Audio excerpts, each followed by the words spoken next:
Hour 2 of Late Night Health continues. I'm Mark Alyn, along with the insane Daryl Wayne, who salutes us as he always does. Right, Daryl? Absolutely. All right. He's very talkative today. We have an interesting guest this hour, or this segment, and his name is Rabbi Daniel Cohen. We actually know, we must know people together, Rabbi.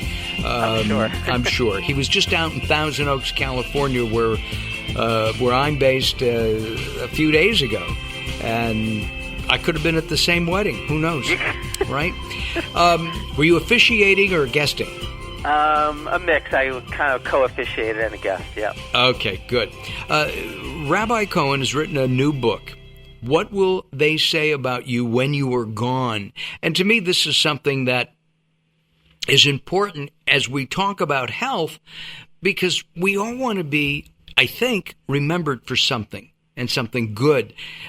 And there are two little subtitles: Creating a Life of Legacy and Live Your Best Life Now. Why do I have to care about what people say about me when I'm dead and 6 feet under, Rabbi?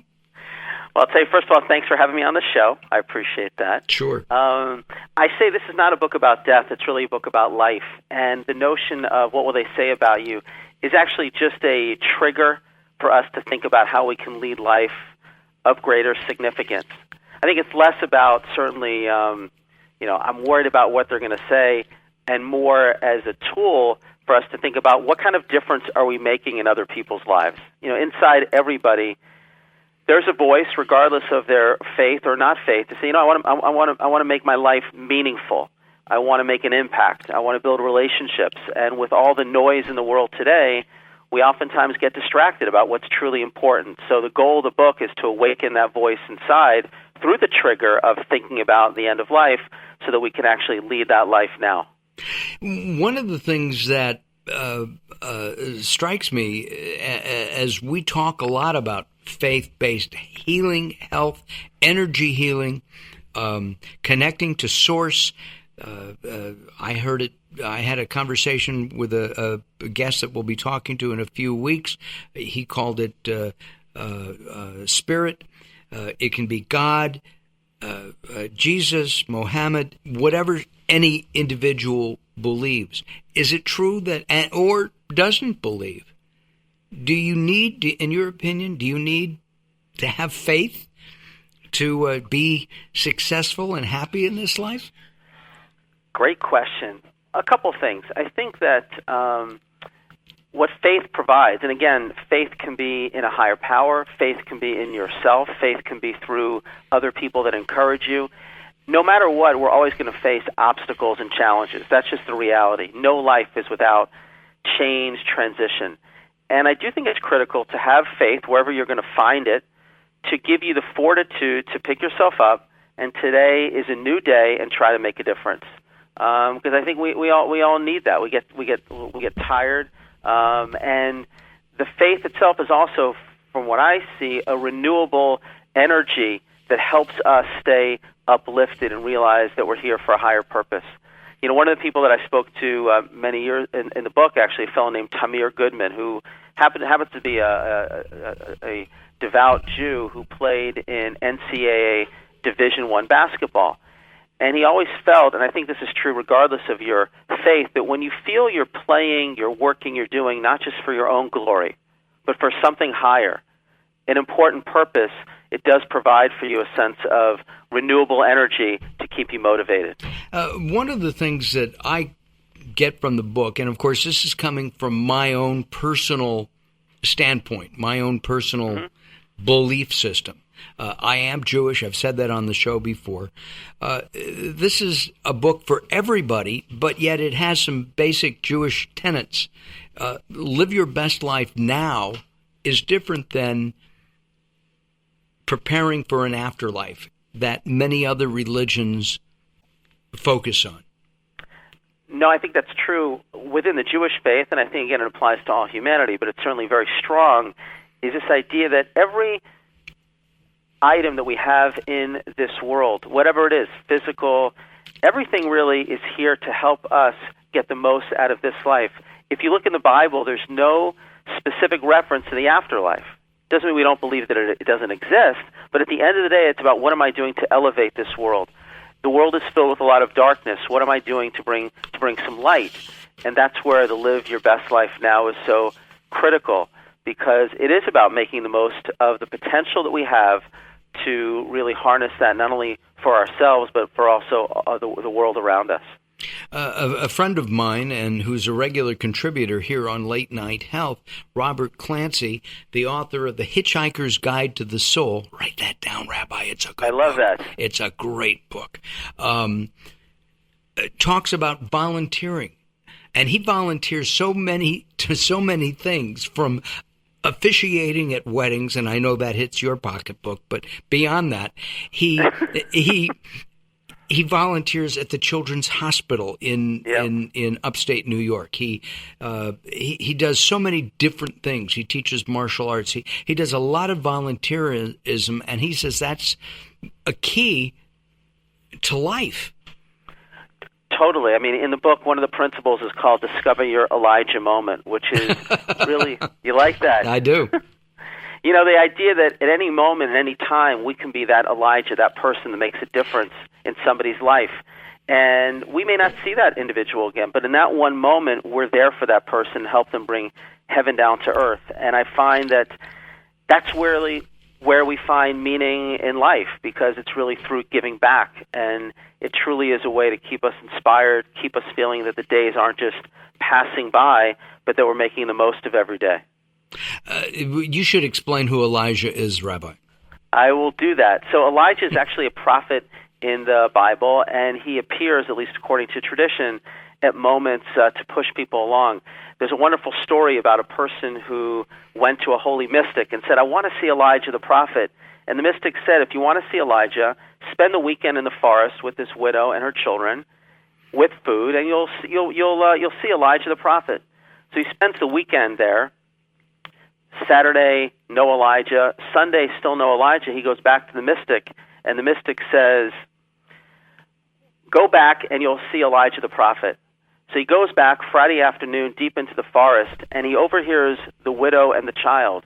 And the child is crying out to the mother, saying, where are we going to get food from this weekend, this Sabbath? And the mother turns to the child and says, just like Elijah came last week, Elijah is going to come again.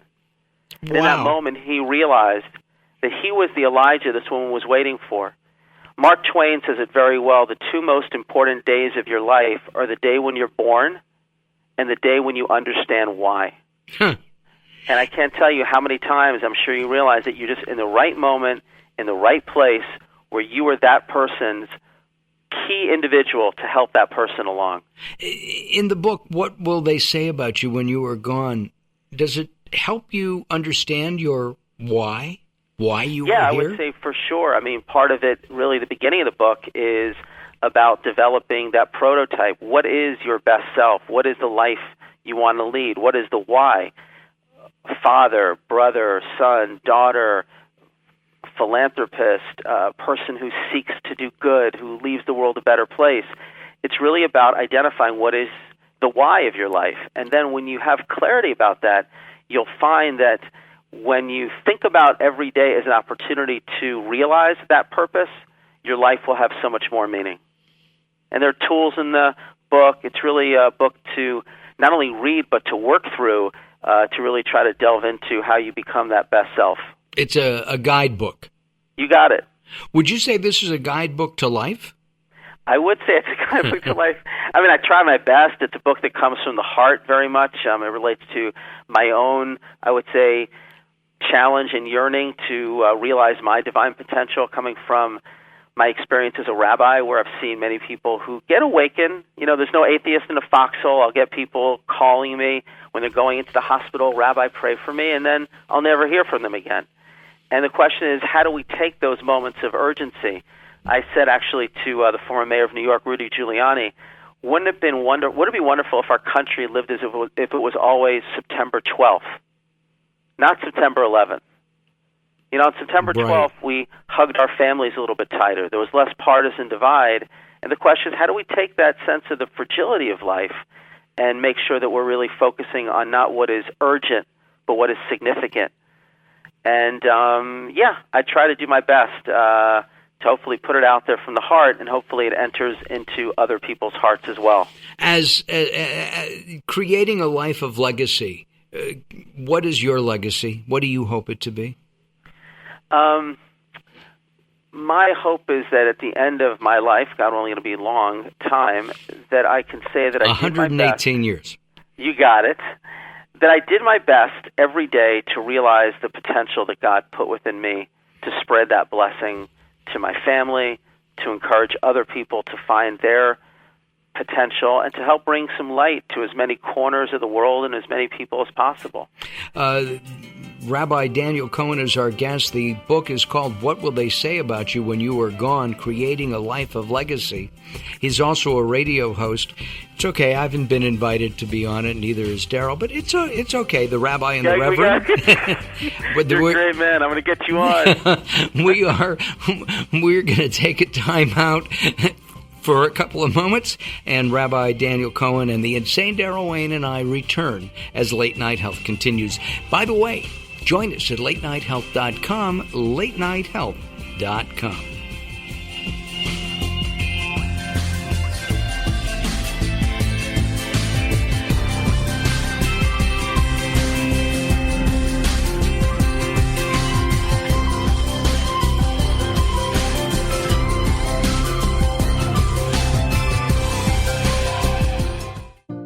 Welcome to Guide to the Soul.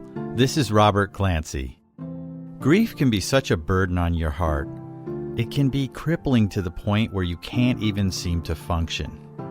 I've been there, and I know that pain. But I also know you're not alone in that sorrow. We're all going through something in this life. Just as the sun has to face dark days, so do we. But the sun also has to shine again. Letting go of grief is not about letting go of your loved one. It's about making room in your heart for the love that you hold for them. If you have great grief, then you must have a very big heart too. It's time to fill your heart with that love and share it with everyone. For more inspiration from Robert Clancy, visit guidetothesoul.com or go to the Moments with Robert page on latenighthealth.com. If you or someone you love suffers from drug addiction, now is the time to utilize your private health insurance PPO plan. If eligible, receive up to $30,000 or more in substance abuse benefits with low or no out-of-pocket cost. We are the National Treatment Network, the premier drug and alcohol treatment referral service operating 24/7. We help connect you with facilities nationwide that accepts PPO private health insurance for substance abuse. If you have PPO substance abuse coverage and you need immediate admittance to a medical detox or residential rehab treatment center, call us now. Call our live referral helpline today. The call is free. This program is not available to Medicare or Medicaid customers. Call 800-296-1252. 800-296-1252. 800-296-1252. That's 800-296-1252.